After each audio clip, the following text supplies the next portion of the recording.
Welcome students. We are studying the refraction of light. Here I am starting with the refraction of light through a glass slab. Refraction of light through glass slab. Glass slab में देखिए, जब भी हम refraction की बात करेंगे, यहाँ medium 1 है, ये मीडियम 2 है, और उसके बाद में ray of light again is coming back into the same medium from it is coming I angle of incidence और एंगल ऑफ रिफ्रैक्शन. ये एंगल हमारे ये अल्टरनेट एंगल होते हैं, ये इक्वल होते हैं. इसके बाद में हम ये प्रूव कर सकते हैं कि ये एंगल इस एंगल के बराबर होता है. इसको हम कहते हैं इंसिडेंट रे, ये होती है हमारी रिफ्रैक्टेड रे, और ये होती है हमारी इमर्जेंट रे. ठीक है, तो यहाँ पर हमें क्या सीखना होता है, हम यहाँ पर बात करते हैं रिफ्रैक्टिव इंडेक्स की. Refractive index of medium 2 with respect to medium 1, जिसको हम लिखते हैं इस तरह से n21 sin i upon sin r, इस तरह से लिखते हैं. अब यहाँ पर आपको जो है ये मीडियम 1 है, ये मीडियम 2 है. मीडियम 1 हमारा जो है एयर हो सकता है, मीडियम 2 ग्लास हो सकता है. यहाँ पर मैंने रे ऑफ लाइट को दिखाया है कि ये डेविएट कर रही है टुवर्ड्स द नॉर्मल, तो डेफिनेटली हमारा जो मीडियम 2 है यहाँ पर वो डेंसर मीडियम है, और ये हमारा जो है वो रेयर मीडियम है. आई थिंक आप रेयर और डेंसर का कॉन्सेप्ट अच्छे से जानते हैं. सेम चीज़ देखिए, यहाँ पर रे ऑफ लाइट जो है ये बाहर आ रही है डेंसर से, रेयर मीडियम में इसीलिए दूर चली गई है. ये हमने लिखा है एंगल ऑफ इंसिडेंस. अब यहाँ पर एक रिजल्ट तो आपको ये याद होना चाहिए. दूसरी चीज़, अगर रे ऑफ लाइट वापस यहाँ से 2 से 1 में जाती है तो उस कंडीशन में आपको ये याद होना चाहिए कि हम तब लिखते हैं कि refractive index of medium 1 of medium 2, तो उस समय लिखेंगे sine r upon sine i. इसी एंगल पे मैं फिर से ड्रॉ कर देता हूँ इस बात को कि ये रे ऑफ लाइट जो है अगर रिट्रेस कर रही है इसी एंगल पर, अब ये r है और ये i है, ये नीचे से इधर वापस अगर इसी पाथ को रिट्रेस करते हुए वापस अगर जाती है तो r यहाँ पर अब एंगल ऑफ इंसिडेंस बन जाएगा, और ये यहाँ पर रिफ्रैक्शन कहलाएगा. उस कंडीशन में अगर मैं रिफ्रैक्टिव इंडेक्स 1 को लिखना चाहता हूँ विद रिस्पेक्ट टू यहाँ पर 2 लिखना चाहता हूँ, तो हम लिखेंगे sine r upon sine i. याद रखिए, न्यूमरेटर में हमेशा उस एंगल का साइन लिखते हैं जहाँ से रे आ रही होती है. रे ने यहाँ से चलना शुरू किया है, रे यहाँ वापस इस मीडियम में जा रही है, इसीलिए r. यहाँ देखिए रे मीडियम 1 से आ रही थी, तो इसका साइन i मैंने ऊपर लिखा था. इस बात को ध्यान रखिए. अगर इन दोनों को हम मल्टीप्लाई कर दें n21 और n12 को, तो what you get sine i upon sine r, sine i upon sine i. तो ये कैंसिल आउट हो जाते हैं. You got the 1. तो n21 into n12 equal to 1. अगर आपको n12 लिखना है तो एक बड़ा इंपॉर्टेंट रिजल्ट आ जाता है दिस थिंग. तो यहाँ देखिए, जो अगर हम रिफ्रैक्टिव इंडेक्स n12 फाइंड करना चाहते हैं तो इन्वर्स होता है ये n21 का. आइए देखते हैं एक बहुत छोटा सा क्वेश्चन. यहाँ पर ये एक रे है जो इस मीडियम से चल रही है. हमें नहीं पता यहाँ पे मीडियम कौन सा, कहाँ ग्लास है कहाँ एयर. हम केवल ये देख रहे हैं कि एक रे ऑफ लाइट यहाँ से चली मीडियम 1 से मीडियम 2 में आ रही है और ये दूर चली गई. इसका मतलब है ये मीडियम हमारा जो है वो रेयर मीडियम है। देखिए कभी भी ये ब्लॉक बनाने का मतलब ये नहीं होता कि हमेशा ये ग्लास ही है, ये ध्यान रखिएगा। ये केवल डिफरेंशिएट करने के लिए होता है कि ये मीडियम 1 है, ये मीडियम 2 है। ये इंटरफेस होता है जहाँ से मीडियम हमारा बदल गया है। अब अगर मुझे यहाँ पर N2 1 चाहिए तो यहाँ भी मुझे लिखना पड़ेगा sine i upon sine r. अब यहाँ दोनों एंगल देखिए इस तरह से देख के थोड़ा कंफ्यूज कर देते हैं। अब एंगल आई हमारा कौन है ये समझ लीजिए। एंगल आई हमारा है एंगल AON, जो कि यहाँ पर 45 डिग्री है। इसी तरह से अगर एंगल आर की मैं बात करूँ तो ये एंगल हमारा DOC है, ये एंगल जो हमको दे रखा है 60 डिग्री।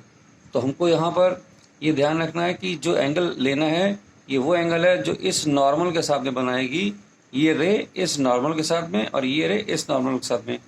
अब अगर हम N2 1 को पुटअप करना चाहते हैं तो आई की वैल्यू पुट कर देंगे। आई हमारा है साइन 45, ये है साइन 60, ये वैल्यू होती है हमारी 1/√2, ये होता है √3/2। अब ये 2 हमारा ऊपर चला जाएगा, √2 नीचे आ गया यहाँ पर आपके पास में √3 के साथ में। इस 2 को हम लिख सकते हैं √2 इंटू √2, इस तरह से लिख सकते हैं। ये कैंसिल आउट हो गया। Now you get N2 1 2/3। Okay, आइए देखिए हमारे पास में ये 2 मीडियम और आ गए हैं। पहले एक था, अब दूसरा है मीडियम 1, मीडियम 2, मीडियम 3। अगर यहाँ से रे ऑफ लाइट चलती है मीडियम 2 में आके रिफ्रैक्शन हो रहा है, फिर 3 में हो रहा है और यहाँ से बाहर निकल रही है। एक चीज़ आपको हमेशा बता दूँ, इंसिडेंस रे और इमर्जेंट रे ये हमेशा आपस में पैरेलल होती हैं, ये हमेशा हमारी पैरेलल हो जाती हैं, ठीक है। इसलिए ये एंगल हमेशा इस एंगल के बराबर होता है। यहाँ पर एक बड़ा इंपॉर्टेंट रिजल्ट है, refractive index of medium 2 with respect to 1। तो रे यहाँ से चली यहाँ, ये तो क्या लिखा N12। अब ये जा रही है 2 से 3, तो इसको लिख सकते हैं 2 से 3, N23 लिख दिया। अब ये 3 से कहाँ जा रही है 1, तो N31 लिख दिया। इन तीनों का प्रोडक्ट 1 होता है। जैसे मैंने पहले आपको अभी पीछे करके दिखाया था, उसी तरह से ये बड़ा इंपॉर्टेंट रिजल्ट है, इसका प्रूफ आपको नहीं चाहिए, इस रिजल्ट को याद रखिए। अब यहाँ पर एक न्यूमेरिकल अगर आपको मिल जाए कि refractive index of 2 with respect to 1 4/3, जो कि वाटर का रिफ्रैक्टिव इंडेक्स होता है, N31 = 3/2, जो कि ग्लास का रिफ्रैक्टिव इंडेक्स होता है विद रिस्पेक्ट टू एयर। तो यहाँ पे स्पेसिफाइड नहीं है कि कौन ग्लास है कौन एयर है, हमने केवल यहाँ पे N21 बोल दिया, इसको N31 बोल दिया। अब हम चाहते हैं 3 का 2 के रिस्पेक्ट में, अगर 3 हमारा ग्लास है, 2 हमारा यहाँ पर जो है वाटर है, तो ये हमको चाहिए। तो यहाँ पर इस रिलेशनशिप को अगर देखिए तो यहाँ से हम इसको लिख सकते हैं N12 इंटू N31 = 1/N23। अभी मैंने आपको बताया था कि अगर इसको 3/2 करना है, ये इस तरह से इसको बदल सकते हैं N32। यहाँ पर हमारे पास में जो दोनों रिफ्रैक्टिव इंडेक्स हैं वो N21 के दे रखे हैं और N31 के दे रखे हैं यहाँ पर। तो N31 तो हमारा ठीक है, हम सीधे पुट कर लेंगे, लेकिन N12 हमारे पास में नहीं है। तो यहाँ से अगर N12 निकालना चाहते हैं तो N12 क्या हो जाएगा 1/N21। ये कितना हो जाएगा 4/3, यानी 3/4। अब इसको मैंने बोला इक्वेशन नंबर 1, इसको कह दिया 2। तो अब इस वैल्यू को पुट करेंगे हम और इस वैल्यू को पुट करेंगे यहाँ पर, इसमें इस वाली में, इस इक्वेशन में पुट करेंगे हम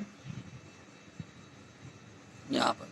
तो N32 हमारा क्या है, यहाँ से N12 और N31। अभी मैंने N12 कितना निकाला है, ये निकाला है 3/4, और N31 हमारे पास में कितना था 3/2, तो हो गया 9/8। ओके स्टूडेंट्स, अब हम बात करेंगे लेंस के बारे में। तो यहाँ पर हम सॉरी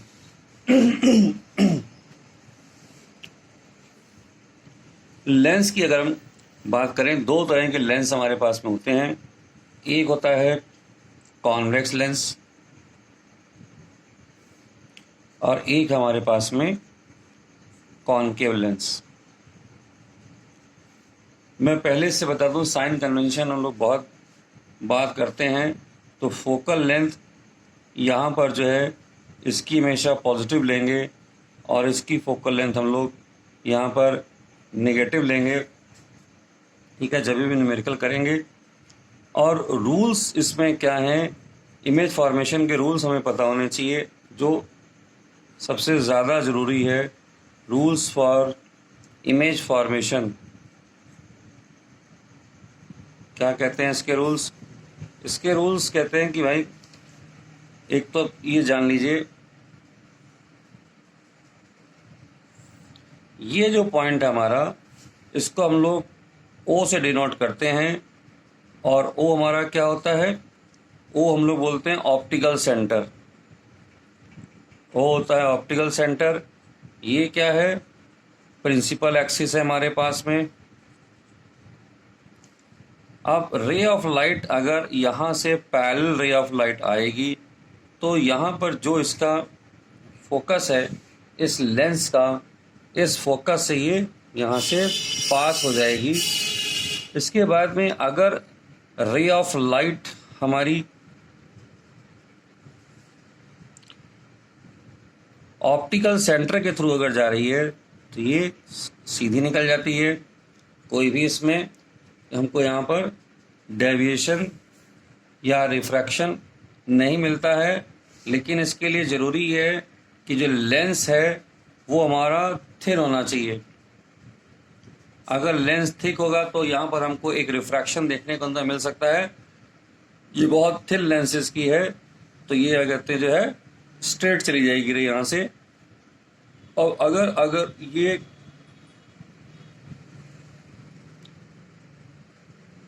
हम जानते हैं कि लेंस के पास दो फोकस होते हैं, अगर इस फोकस से ये रे ऑफ लाइट जा रही है तो ये पैरेलल हो जाती है।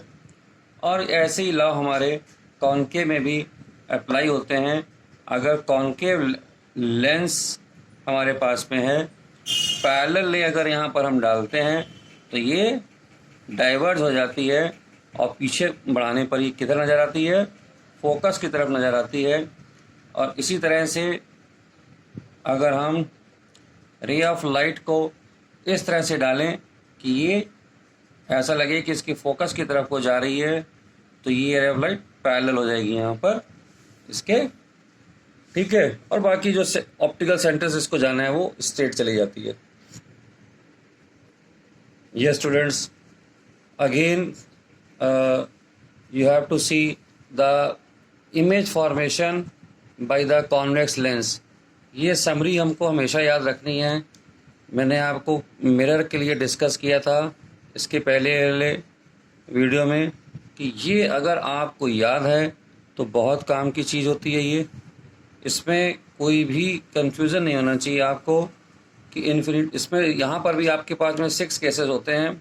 जब इन्फिनिटी से शुरुआत करते हैं हम लोग यहाँ पर, ये हमारी नेचर है यहाँ पर कि कैसी इमेज हमको मिलती है। तो 1 2 3 4 5 यहाँ पर भी 5 केसेस जो स्टार्टिंग हैं। जब ऑब्जेक्ट हम इन्फिनिटी से लेके आते हैं फोकस की तरफ को, तो ये हमारी इमेज, ये अगर लेंस है तो यहाँ पर अगर इन्फिनिटी पे ऑब्जेक्ट रखा हुआ है और इसको ये बोलते हैं हम लोग यहाँ पर f1, ये 2f1, ये f2, ये 2f2। तो ऑब्जेक्ट हम जैसे जैसे पास में ला रहे हैं, यहाँ लेके आए तो पोजीशंस हमारी क्या हैं? इन्फिनिटी पे है, फिर 2f1 पर है, इसके बियॉन्ड है, फिर एग्जैक्टली 2f1 पर आ गए, फिर इसके बाद में इन दोनों के बीच में आ गए यहाँ पर, फिर एग्जैक्टली f1 पर आ गए और इसके बीच में। तो ये जो पोजीशंस हैं इसके लिए याद आपको, देखिए शुरुआत में तो सारे रियल इन्वर्टेड ही होती है हमारे पास में, और जो पहली इमेज बनती है हमारी वो हाईली डिमिनिश्ड होती है क्योंकि एग्जैक्टली वो इस फोकस पे आ जाती है, एक तरह से पॉइंट ऑब्जेक्ट की तरह वो बनती है। फिर डिमिनिश है, फिर यहाँ पे जो रखी इमेज है वो इधर इमेज बनाएगी, सेम साइज़ की इमेज यहाँ पर बनती है। तो आपको यहाँ पर पोजीशन की अगर हम बात करें तो पहली इमेज हमारी बनती है f2 पर, दूसरी बनती है F2 और 2F2 के बीच में बनेगी। इसके बाद में जो हम बात करेंगे कि 2F1 पर अगर हमारी ऑब्जेक्ट यहाँ पे रखा हुआ है तो वो एग्जैक्टली जो है वहीं पर 2F2 पर ही हमारी इमेज बना देगा। यानी 2F1 पे रखी है तो 2F2 पे, और जब इसके बीच में हम लोग यहाँ पर आ जाते हैं तो ये बनती है beyond 2F2। Beyond 2F2 image हमारी बनती है। F1 वाली इमेज हमारी इन्फिनिटी पे ही चली जाएगी। और जो लास्ट हमारा केस है वर्चुअल का, जब ऑब्जेक्ट हम यहाँ पे रखेंगे, इस जगह पर रखे हुए ऑब्जेक्ट के लिए ये बनती है हमारी वर्चुअल और इरेक्ट इमेज हमारी बनती है। और जब लास्ट केस में हम देखेंगे तो ये इमेज भी हमारी जो है वो मैग्नीफाइड होती है, याद रखिए।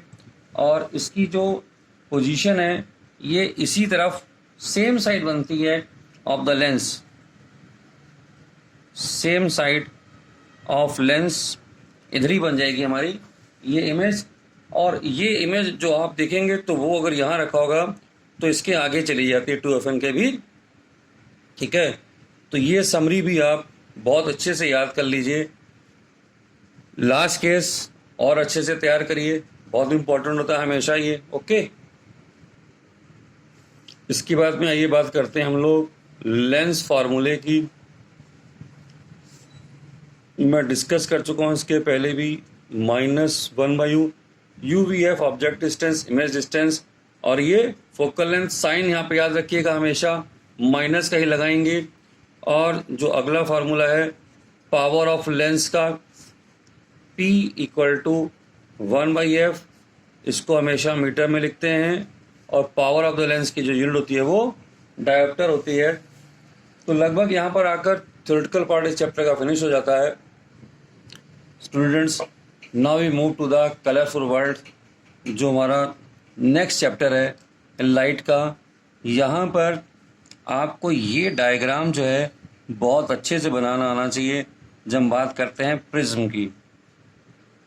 अब हम देखने जा रहे हैं रिफ्रैक्शन, यहाँ हम देखने जा रहे हैं थ्रू प्रिज्म हम देखेंगे। एक्चुअली अगर देखा जाए, मैं बहुत बार बता चुका हूँ, प्रिज्म के कितने फेसेस होते हैं। प्रिज्म के 5 फेसेस होते हैं। यहाँ पर 2 ट्रायंगुलर फेसेस होते हैं और 3 उसमें रेक्टेंगुलर फेसेस होते हैं। तो जो ट्रायंगुलर है हमारे पास में ये 2 हैं, और रेक्टेंगुलर फेसेस जो इसके होते हैं वो 3 होते हैं प्रिज्म के। अब रे यहाँ पर इसको हम लोग लेबलिंग कर लेते हैं बहुत ढंग से। ये है A, B, C। यहाँ पर अगर हम बात करें इसकी, तो यहाँ पर जो टॉप एंगल, ये जो A है, इसको हम लोग क्या कहते हैं, प्रिज्म एंगल, इसको बोलते हैं prism angle. Ray of light incidence करेगी इस प्रिज्म के ऊपर। एक नॉर्मल हम लोग यहाँ पर बनाएंगे,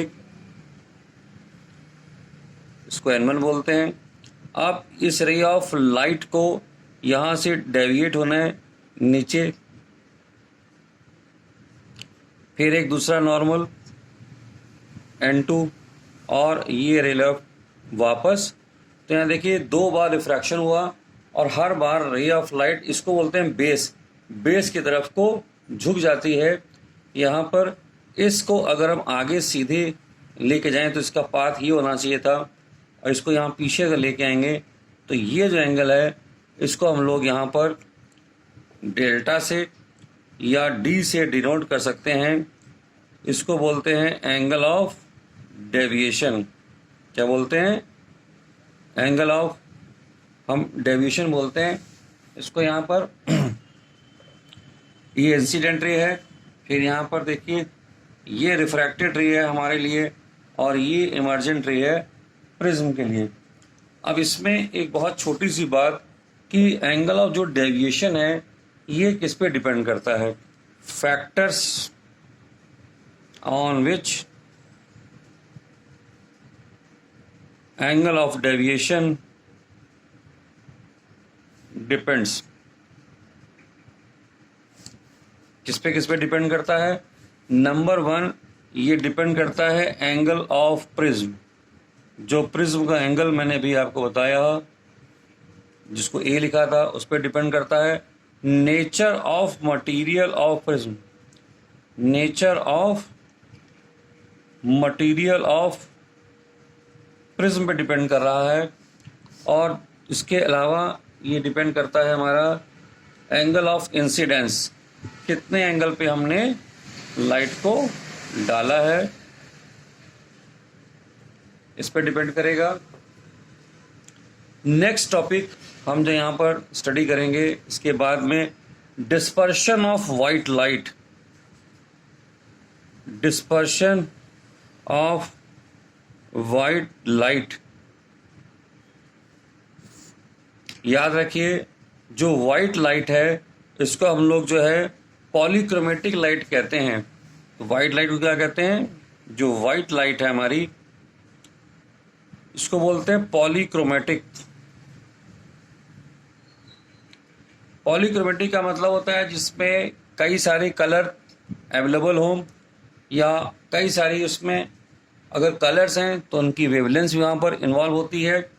इसी तरह से अगर हम बात करें मोनोक्रोमेटिक की, मोनोक्रोमेटिक लाइट जो होती है हमारी, सिंगल कलर की लाइट होती है ये, या सिंगल वेवलेंथ इसके अंदर, क्योंकि एक कलर की एक पर्टिकुलर वेवलेंथ होती है, वही उसकी आईडी होती है।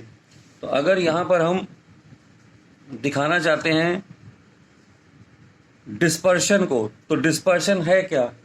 डिस्पर्शन है splitting of white light into its constituent colours को ही हम लोग यहाँ पर डिस्पर्शन कहते हैं। तो ये एक ऐसा फिनोमेना है, पॉलीक्रोमेटिक लाइट, यानी कि जो वाइट लाइट है splits into the components colour. It is the phenomenon of splitting of white light into its component colors। जो इसके कंपोनेंट्स हैं उसमें इसको ये स्प्लिट कर जाती है, तो उसी को हम लोग डिस्पर्शन बोलते हैं। डिस्पर्शन के लिए फिर यहाँ पर एक प्रिज्म बनाएंगे हम। इस प्रिज्म में आपको दिखाना है कि वाइट लाइट ये इंसिडेंस करेगी इसके ऊपर, और 7 कलर्स यहाँ पर 1 2 3 4 5 6 7 कलर्स में ये यहाँ पर ये ब्रेकअप हो गया, इसके कांस्टेंट कलर्स में ब्रेकअप हो गया। याद रखिएगा, ये जो पहला कलर है इसके अपने पास से थोड़ा नीचे दिखाइएगा, क्योंकि डेविएशन उसका भी होना है उस कलर का। इसके बाद में 1 2 3 4 5 6 एंड 7 यहाँ पे हम लगा देते हैं स्क्रीन, एक इसको बोलते हैं स्क्रीन। तो जो कलर्स हमको यहाँ पर मिल रहे हैं इनको बोलते हैं क्या? वेव ग्योर, वेव ग्योर। तो सबसे नीचे जो कलर हमको मिल रहा है ये वायलेट कलर है, और सबसे ऊपर जो कलर मिल रहा है रेड कलर मिल रहा है। याद रखिए, यहाँ पर जो डेल्टा मैक्स यानी सबसे ज़्यादा जो डेविएशन हो रहा है वो वायलेट कलर की लाइट का हो रहा है, और डेल्टा मिनिमम अगर हो रहा है किसी का तो रेड कलर की लाइट का। ये क्वेश्चन बहुत पूछा जाता है कि मैक्सिमम डेविएशन किसका मिलता है, वो हमारा वायलेट कलर है, और डेल्टा मिनिमम जो डेविएशन एंगल है हमारा सबसे कम वो है, वो रेड कलर के लिए मिलता है। ये जो मैंने डायग्राम बनाया है ये न्यूटन्स एक्सपेरिमेंट है। किस लिए? ये शो करने के लिए कि जो वाइट लाइट है इसकी जो स्प्लिटिंग होती है ये स्प्लिटिंग, इसके कॉन्स्टेंट कलर्स जो हैं वो हैं। यहाँ पर प्रिज्म का इसमें रोल नहीं है, इसको स्प्लिट, इसका जो मटेरियल है वो स्प्लिट नहीं करता है। तो यहाँ पे उन्होंने प्रूव किया था 2 इन्वर्टेड प्रिज्म लेकर मिस्टर न्यूटन ने कि अगर वाइट लाइट यहाँ प्रिज्म पे फॉल करती है तो ये यहाँ से इंसिडेंस थी, हमारी वाइट लाइट थी हमारे पास में, ये यहाँ पर स्प्लिट अप की वाइट कलर में, सॉरी रेड कलर में, और 7 कलर्स में स्प्लिट अप की, रेड इसकी और जो वायलेट है एक्सट्रीम जो बाउंड्रीज हैं वो हमने बनाई हैं रेड और वायलेट की, और वापस हमको वाइट कलर यहाँ पर वाइट लाइट हमको मिल जाती है 2 इन्वर्टेड प्रिज्म को यहाँ पर लगा देने से। तो यहाँ पर ये प्रूव हो जाता है कि 7 कलर से मिलकर बनी है और फिर ये रिकॉम्बिनेशन हो रहा है यहाँ पर इस जगह पर। तो यहाँ पर देखिए ये जो फर्स्ट केस है, यहाँ पर इस केस में जो वाइट लाइट है उसकी स्प्लिटिंग हो रही है 7 कलर्स में, और यहाँ क्या हो रहा है, रिकम्बाइनिंग हो रही है। तो इस प्रिज्म ने स्प्लिट किया था और यहाँ पर इस प्रिज्म ने इसको रिकम्बाइन कर दिया वाइट लाइट में। ओके, अब देखिए इसमें जो रेनबो की फॉर्मेशन होती है उसमें एक खास बात याद रखिए कि ये हमारी वाटर ड्रॉपलेट है। रेनबो होने के लिए पहली एसेंशियल कंडीशन ये है हमारे पास में कि आफ्टर द रेनफॉल, यहाँ पर आफ्टर द रेनफॉल हमको ये देखने को मिलता है। तो उसकी वजह से क्या होता है, water droplets are present in air, ये होनी चाहिए। और दूसरा सनलाइट यहाँ पर होना जरूरी है, सनलाइट होनी चाहिए। तो जब रे ऑफ लाइट यहाँ पर फॉल करती है इस वाटर ड्रॉपलेट पर, तो सबसे पहले क्या होता है, यहाँ पर ये वाटर ड्रॉपलेट बिहेव करती है एक प्रिज्म की तरह यहाँ पर, तो ये डिवाइड हो जाती है। तो पहला यहाँ पर जो काम होता है कि रिफ्रैक्शन भी हो रहा है, दूसरी वर्किंग होती है डिस्पर्शन ऑफ, यहाँ पर वाइट लाइट होती है, और तीसरा मैंने आपको बता रखा है कि ये इसी मीडियम में वापस लौट के आ जाती है, जिसको हम लोग कहते हैं total internal reflection. Total internal reflection. तो जब भी रेनबो की फॉर्मेशन होती है 3 फिनोमेना एक साथ हमको यहाँ मिलते हैं देखने के लिए। रिफ्रैक्शन होता है लाइट का, उसके बाद में ये डिस्पर्शन होता है यानी स्प्लिटिंग होती है यहाँ पर इसकी, जो उसके 7 कलर्स हैं। फिर ये टोटल इंटरनल रिफ्लेक्शन होता है इस पॉइंट पर, और ये वापस इसी मीडियम में लौट के कलर्स आ जाते हैं। तो ये 3 फिनोमेना आप जरूर बताइए जब फॉर्मेशन ऑफ रेनबो हम बताएंगे। यस स्टूडेंट्स, नेक्स्ट अब हम यहाँ पर आ जाते हैं एटमॉस्फेरिक रिफ्रैक्शन की। अगर हम बात करेंगे, यहाँ पर 3 क्वेश्चन आपको पूछे जाते हैं। ट्विंकलिंग ऑफ स्टार्स क्या है, रीजन पूछा जाता है, तो हम यहाँ बताते हैं कि it is because of the atmospheric refraction. Atmosphere में हमारे जैसे जैसे हम नीचे से ऊपर की तरफ को जाते हैं, मीडियम हमारा जो है वो एटमॉस्फेयर का उसका जो रेयर होता चला जाता है, डेंसर से रेयर होता चला जाता है। तो और दूसरा उसकी थिकनेस भी, डेंसिटी भी डिक्रीज करती है एटमॉस्फेयर की as you move above the earth.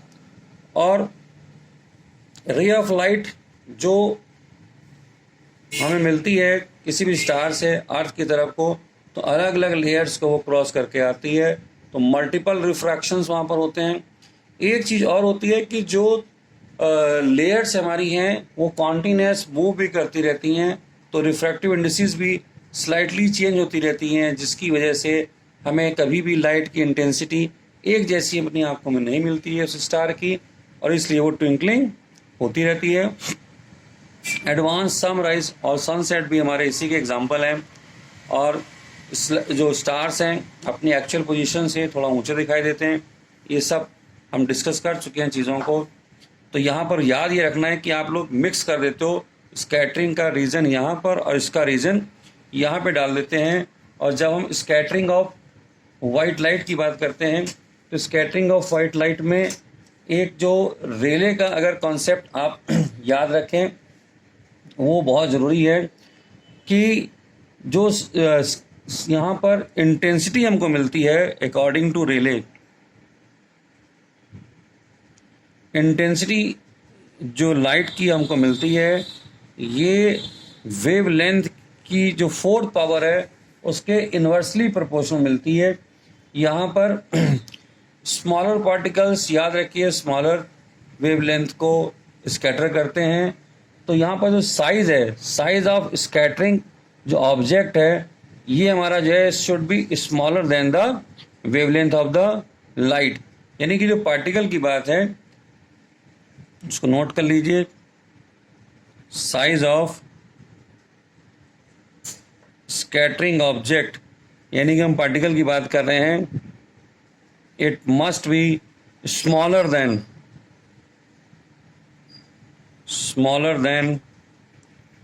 The wavelength of the light. जिस वेवलेंथ की लाइट को हम लोग कर रहे हैं उससे छोटा होना चाहिए। तो ये दो बातें इंटेंसिटी ऑफ लाइट की किस पे डिपेंड करती है, जितनी बड़ी वेवलेंथ हो जाएगी उतनी इंटेंसिटी कम हो जाएगी। और याद रखिए जो रेड कलर है ये मैक्सिमम वेवलेंथ होती है इसकी और वायलेट हमारी मिनिमम वेवलेंथ रखता है। ठीक है, तो आपको यहाँ पर एक्सप्लेन करना है जो स्कैटरिंग में पॉइंट्स याद रखिए। नंबर 1 कि जो है स्काई जो ब्लू दिखाई देता है, ब्लू कलर ऑफ स्काई जब आप समझाएंगे तो आप बताएंगे स्कैटरिंग इसका रीज़न है। फिर वाइट क्लाउड्स भी जो हमारे वो इसी में आते हैं हमारे। ठीक है, फिर उसके बाद में सन जो है हमारा जो रेड दिखाई देता है कब, सनराइज और सनसेट पे, वो भी हमारा इसीलिए sun looks red at sunrise and sunset. इसको हम लोग जो है स्कैटरिंग में ही एक्सप्लेन करेंगे। ओके स्टूडेंट्स, तो आई थिंक अब क्लियर हो गया आपको कि ये 3 रीजन हम देंगे स्कैटरिंग में और ये 3 देंगे हम लोग एटमॉस्फेरिक रिफ्रैक्शन में। तो लास्ट मैंने आपको बताया